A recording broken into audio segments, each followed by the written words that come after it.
తెలంగాణలో డెంగీ పంజా విసురుతోంది. భారీగా డెంగీ కేసులు నమోదవుతున్నాయి.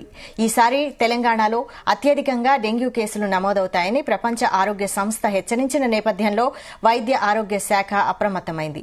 ఈ నేపథ్యంలో రాష్ట్రంలో 2071 డెంగీ హైరిస్క్ ప్రాంతాలను గుర్తించింది. ఆ ప్రాంతాల్లో ఏకంగా 65.62 లక్షల మంది జనాభా ఉన్నారని నిర్ధారించడం ఆందోళన కలిగిస్తోంది. గత సంవత్సరాల్లో వచ్చిన డెంగీ కేసుల ఆధారంగా 33 ర్యాపిడ్ రెస్పాన్స్ టీంలను ఏర్పాటు చేసింది.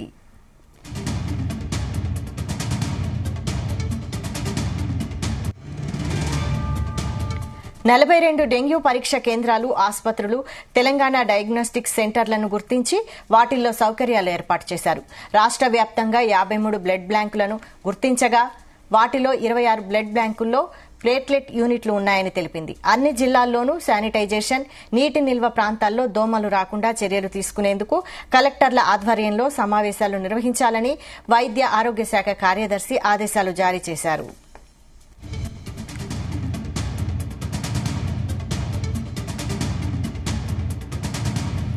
ఈ మేరకు ఆమె డెంగ్యూ, సీజనల్ వ్యాధుల పరిస్థితిపై అన్ని జిల్లాల అదనపు కలెక్టర్లు, మున్సిపల్ కమిషనర్లు, జిల్లా వైద్యాధికారులతో వీడియో కాన్ఫరెన్స్ నిర్వహించారు. ప్రతి శుక్రవారం డ్రై డే పాటించడంలో భాగంగా ఆశా ఏఎన్ఎంలు ఇంటింటికి వెళ్లాలని, నీటిలో డెంగీకారక దోమల సంతానోత్పత్తిని నివారించాలని కోరారు.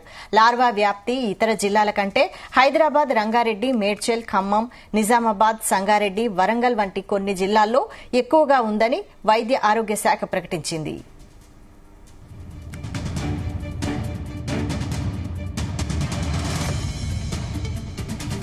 వాతావరణ మార్పులు, వర్షాల నేపథ్యంలో దోమల తీవ్రత కారణంగా డెంగ్యూ బాధితుల సంఖ్య అంతకంతకు పెరుగుతోంది.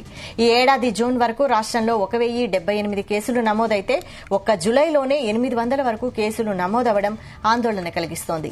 నీటి నిల్వలు భారీగా పెరుగుతుండడం, పారిశుద్ధ్య లోపం కారణంగా ఆగస్టు, సెప్టెంబర్ నెలల్లో డెంగ్యూ బాధితుల సంఖ్య మరింత పెరగొచ్చని వైద్య ఆరోగ్య శాఖ వర్గాలు పేర్కొంటున్నాయి. ఇప్పటికే ప్రభుత్వ, ప్రైవేట్ ఆసుపత్రులకు డెంగీ బాధితులు వస్తున్నారు. అవుట్ పేషెంట్ల సంఖ్య కూడా పెరిగింది.